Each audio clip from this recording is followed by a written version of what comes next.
Bismillahirrahmanirrahim. Halkan waa xanta wararka waxaad ku soo dhawaataan qodobada wararka aan idin hayno kuwooda ugu waaweyn waxaa kamid ah xukuumadda federaalka ee Soomaaliya oo qaadatay go'aan culus iyo khilaaf hor leh oo ka dhashay arrimaha siyaasadeed ee maamulka Galmudug. xildhibaano ka tirsan labada aqal ee baarlamaanka Soomaaliya oo ku wajahan cadaado iyo xaaf oo xaaladdu ay ku sii xumaan karto. xog ku saabsan qaabkii uu madaxweynaha maamulka Galmudug uga argutay maamulkii ku biiray Ahlus Sunna wal Jamaaca. ciidamada kumaandooska Soomaaliya oo la wareegay Dhuusamareeb iyo ra'iisul wasaaraha Soomaaliya oo ku wajahan halkaasi. Puntland oo xirtay xubno ka tirsan beel shaacisay inay qaadatay shareecada Islaamka. iyo Kenya oo digniin horle ka soo saartay kadib markii ay carabta la saafatay Soomaaliya.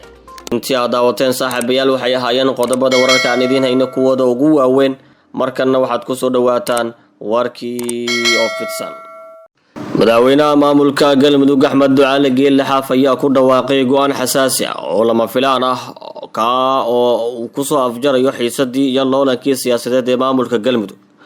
madaxweyne Xaaf waxa uu soo saaray qoraal uu ku sheegay in uu buray gabi ahaanba heshiiskii u dhaxeeyay Galmudug iyo Ahlus Sunna wal Jamaaca.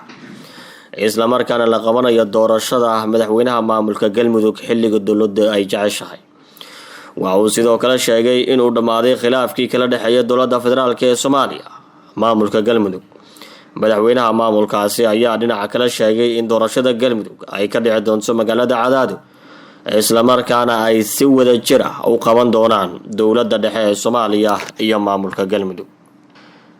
go'aanka madaxweynaha maamulkaasi Axmed Ducaale Geelle Xaaf ayaa yimid saacado kadib markii uu ka tagay magaalada Dhuusamareeb oo ay ka socdeen wadahadallo u dhaxeeya dowladda iyo Ahlus Sunna oo la doonayay in isaga laga tuuro xilka.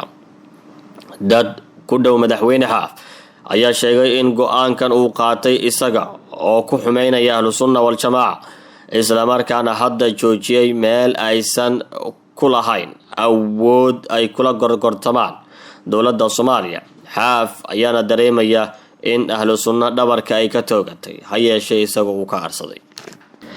dhanka kalena xildhibaano ka kala tirsan golaha shacabka iyo aqalka sare ee baarlamaanka Soomaaliya isla markaana deegaan doorashadoodu ay tahay maamulka Galmudug ayaa maanta lagu wadaa inay gaaraan magaaladaasi. xildhibaanadan waxaa kamid ah gudoomiye ku-xigeenka koowaad ee aqalka sare Abshir Axmed Bukhari, Saciid Nuur Griish, Saabir Nuur Shuuriye, Cabdiraxmaan Maxamed Xuseen Odawaa iyo kuwa kale. safarka xildhibaanadan ayaa imaanaya iyada oo xaalad siyaasadeed oo aad u kala aragtiyo duwan ay ka taagan tahay maamulka Galmudug. dowladda federaalka ee Soomaaliya ayaana ku dhawaaqday in doorasho la qabanayo bisha July ee soo aadan 4teeda kana dhacayso magaalada Dhuusamareeb. Xaaf oo go'aankaasi horey u diidanaa ayaa hadda ogolaaday waxaase uu sheegay in doorashada ay ka dhacayso Cadaado. khilaafka ayaana hadda u muuqanaya in la isku haysto kaliya doorashada inay ka dhacayso Cadaado iyo in Dhuusamareeb lagu qabanayo.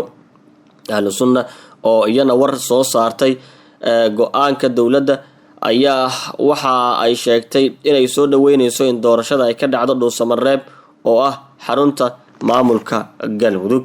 lama xaqiijin ujeedada rasmiga ah ee xildhibaanadaasi labada aqal ka socda maanta ay ku gaarayaan Cadaado waxaase loo badinayaa in ay u kuurgali doonaan xalinta xiisada maamulka Galmudug ka taagan ee kala aragtiyo duwanaanta ay sida weyn uga dhex muuqato. wararka Galmudug ayaan ku guda jirnay warar haatan soo baxaya ayaa sheegaya in uu soo shaac baxay khilaaf cusub oo ka dhashay halka lagu qabanayo doorashada guud ee maamulka Galmudug. war qoraal oo ka soo baxay wasaaradda arrimaha gudaha ee xukuumadda federaalka ee Soomaaliya ayaa lagu sheegay in doorashada maamulka Galmudug lagu qabanayo magaalada Dhuusamareeb ee xarunta gobolka Galgaduud. sidoo kalena wasaaraddu waxa ay shaacisay in doorashada ay dhacayso 4 bisha July ee soo aadan. dhanka kale madaxweynaha maamulka Galmudug Axmed Ducaale Geelle Xaaf ayaa ku dhawaaqay go'aan xasaasi ah oo u muuqday in uu soo afjarayo xiisadii maamulkaasi waxaana uu aad uga hor yimid go'aankan dowladda federaalka ee Soomaaliya ay ku sheegayso in Dhuusamareeb ay ka dhacayso doorashada guud ee maamulka Galmudug. War ka soo baxay xafiiska madaxweynaha ayaa lagu sheegay in doorashada uu aqbalay ha yeeshee ay ka dhaceyso magaalada Cadaado ee gobolka Galgaduud sida madaxweyne Xaaf aragti ahaan uu qabo. Arrintan ayaana waxa ay abuuri kartaa khilaaf kale oo hor leh maadaama dowladda dhexe iyo Xaaf iyo lagu daray ahlu sunna ay haatan aragti kala duwan ay qabaan. weli wararka arrimaha maamulka Galmudug ayaan ku guda jirnaa maanta. waxaa la filayaa in magaalada Dhuusamareeb ee xarunta gobolka Galgaduud ahna xarun maamulka Galmudug hadda u ah ay gaaraan wafdi uu hogaamiyo ra'iisul wasaaraha xukuumadda Soomaaliya Xasan Cali Khayre. shalay gelinkii dambe waxaa Dhuusamareeb gaaray wafdi isaga hordhac u ah iyo wafdi hordhac u ah safarka ra'iisul wasaaraha iyo qaar kamid ah ilaaladiisa. waxaana maanta safarka ra'iisul wasaaraha looga dareemayaa si weyn magaalada Dhuusamareeb. ujeedka safarka Khayre uu ku tagayo Dhuusamareeb waxaa lagu sheegay xaaladaha ka taagan maamulka Galmudug iyo go'aanka gaarista sida ay ku dhici lahayd 4 bisha soo aadan ee July doorasho maamulka Galmudug ka dhacda deegaanadiisa. si weyn ayaa loo adkeeyay amniga guud ee magaalada Dhuusamareeb waxaana ammaanka sugaya ciidamada maamulka Galmudug oo lagu xoojiyay ciidamada danab ee xoogga dalka Soomaaliyeed kuwaas oo dhawaan u lageeyay magaalada Dhuusamareeb ee gobolka Galgaduud. ciidamada ayaa baaritaano la soo sheegaya inay ku sameynayaan gaadiidka isticmaalaya xaafadaha magaalada Dhuusamareeb ee xarunta caasimadda maamulka Galmudug iyo sidoo kale wadooyinka soo gala magaaladaasi. waxaa jira diyaar garow aad u xoogan oo ku aadan qabanqaabada soo dhaweynta wafdiga uu horkacayo ra'iisul wasaare Xasan Cali Khayre. warar kale oo soo baxaya waxa ay sheegayaan in xildhibaano ka tirsan saacadaha soo aadan golaha shacabka iyo senataradaba ay tagi karaan magaalada Cadaado ee gobolka Galgaduud si xaalka xal loogu gaaro. wararka ku xeyndaabnaa maamulka Galmudug intaas ayaan kaga talaabeynaa. hadba wixii ku soo kordha xanta wararka ayaa idin soo gudbin doonta saaxiibayaal. wararkana kalena waxaa qayb ka ah ciidamada amniga ee maamulka Puntland ayaa toddobaad ka hor magaalada Gaalkacyo waxa ay ka qabteen 3 nin oo la sheegay in ay abaabuleen shir ka dhacay magaaladaasi Garowe oo looga dhawaaqay ku dhaqanka shariicada Islaamka. sida aan xogta hadda aan ku helayno shirkaasi oo lagu qabtay magac beeleed ayaa dadkii ka hadlay waxa ay sheegeen in beeshoodu ay qaadatay ku dhaqanka xukunka shariicada Islaamka waxaana ay bulshada kale ugu baaqeen in la hirgeliyo nidaam ku dhisan sharciga Allah sida hadalka ay ku sheegeen oday dhaqameedyo halkaasi ka hadlay. 3 nin ee loo xiray in ay abaabuleen shirkaasi ayaa magacyadooda xanta wararka ay ku haysay waxa ay kala yihiin ganacsade Maxamed Yaasiin Caabi, nabadoon Deeq Cabdi Cabdulle iyo Sheekh Saciid Cabdiraxmaan Maxamed oo kamid ahaa imaamyada caanka ah ee masaajida magaalada Gaalkacyo. ciidanka amniga ee dowlad goboleedka Puntland ayaa xubnahaasi u wareejiyay xabsi ciidamada Puntland ay ku leeyihiin magaalada Boosaaso ee gobolka Bari. Puntland wali si rasmi ah ugama aysan hadlin xariga loo geystay culimada ganacsatada iyo waxgaradka laga xiray magaalada Gaalkacyo ee xarunta gobolka Mudug. marka ugu horeysa oo ay ka hadlaan arinkan mas'uuliyiinta maamulka Puntland waan idin soo gudbin doonaa daawadayaal. dowladda Kenya ayaa mar kale waxa ay ka jawaabtay warmurtiyeedkii ururka jaamacadda Carabta ay ku garab istaageen dowladda federaalka ee Soomaaliya. bayaankan oo lagu xusay in dhulbadeedka ay sheeganayso Kenya ay yihiin kuwa been abuura waxaana xukuumadda Nairobi looga digay inay joojiso faragelinta ay ku hayso arrimaha gudaha Soomaaliya.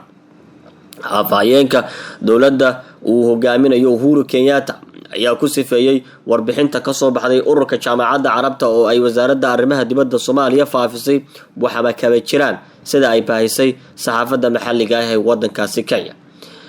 Kairos Oguna ayaa waxa uu ku tartarsiyay in dalka Kenya ay ka digtoonaataan wararkaasi uu ugu yeeray waxba kama jiraan. xukuumadda Soomaaliya ayaa waxa ay ku eedeysay in ay adeegsanayso ururo siyaasadeed si ay xaqiiqda jirta ay u laasho. dadweynaha dalka ha ka digtoonaadaan wararkan loo soo diyaariyay aynaan xaqiiqda ku jirin ayuu yiri mar uu la hadlayay Daily Nation.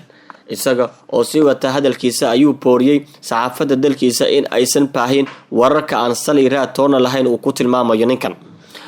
hadalladan culus ee ka soo baxay afhayeenka dowladda wadankaasi Kenya ayaa imaanaya iyada oo dowladda Soomaaliya warbaahinta madaxa bannaan ay ka codsatay in aysan dhexdhexaad ka noqon waxa ka dhexdhacaya wadamada Soomaaliya iyo Kenya. qadiyada Soomaaliyana ay uga weynaato wax walba, sidaas darteed ay ka feejignaadaan hadallada kutanta ah ee warbaahinta dalka Kenya ay baahinayaan. kala taagtaaga labada dowladood ee dariska ah oo sii xumaanaya ayaa ku soo aadaya iyada oo maalinta lagu dhawaaqayo xukunka maxkamadda cadaaladda adduunka ay bilooyin uun ka harsan yihiin. ugu dambeyntiina dowladda wadankaasi Ethiopia ayaa la soo warinayaa in ay ku dhawaaqday maalin baroordiiqa si loo xuso madaxdii lagu dilay isku daygii afgambi ee fashilmay ee ka dhacay gobolka Amhara ee wadankeeda Ethiopia. habeenkii sabtida ahayd madaxii ciidamada dalkaasi Ethiopia ayaa waxaa dilay ilaaladiisa gaarka ahaa xilli la doonayay in inqilaab hoggaanka maamulka Amhara lagu qabto, waxaana uu doonayay in isaga uu ka hortago afgambigaasi. waxaa dhacdadaasi lagu dilay madaxweynihii maamulka Amhara ee gobolka waxaa dhacdadaasi lagu dilay madaxweynihii maamulka Amhara ee dalka Ethiopia. qaramada midoobay waxa ay ku baaqday shacabka Ethiopia in ay nabadda ku dadaalaan isla markaana ay ka hortagaan qalalaase kasta oo ka dhici kara dalka Ethiopia. Ra'iisul Wasaare Dr. Abiy Ahmed waxa uu sheegay in taliyaha ciidamada ay soo weerareen qolyo uu ku tilmaamay calooshood u shaqaystayaal, isagoo sheegay in aan la isaga hari doonin falka ka dhacay guud ahaan dalkaasi Ethiopia, xisaabtan adagna la gelin doono shakhsiyaadka ka dambeeyana cadaaladda la soo horkeeni doono. Ethiopia waxaa la soo wariyay in inqilaabkani ay ka badbaaday xilli ay sanad ka soo wareegatay markii ra'iisul wasaaraha wadankaasi Ethiopia isaga oo goob fagaaraha ka qudbeynaya koox ay isku dayeen in ay dilaan kadib markii bam loo adeegsaday ama lagu soo tuuray meeshii uu ka qudbeynayay. waanaga intaa saaxiibayaal warkii aad kala socoteen xanta wararka waad ku maasantiin daawashadiina. waxaan idin xasuusinayaa inaad dhahdo subscribe, like asiiso muuqaalkan haddii aad ka heshay qaybta hoosan aragtidaada aad nagula wadaagto. waad mahadsantiin.